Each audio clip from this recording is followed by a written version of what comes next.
senin ellerinde, sevgim güzel gözlerinde. Özüm senin yüreğinde, seni çok sevirem.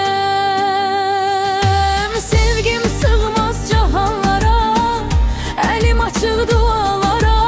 Arzum bütün insanlara, sevin mən sevdiğim kadar. Sevip xoşbəxt olaq her an, tek kalmayaq biz heç zaman. Dolsun daşsın bütün cahan, sevenlerin hoş sesiyle.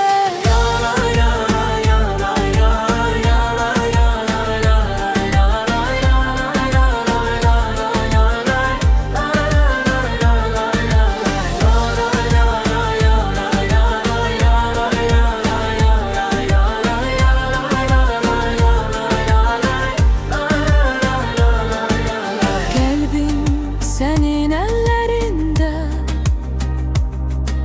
sevgim güzel gözlerinde. Özüm senin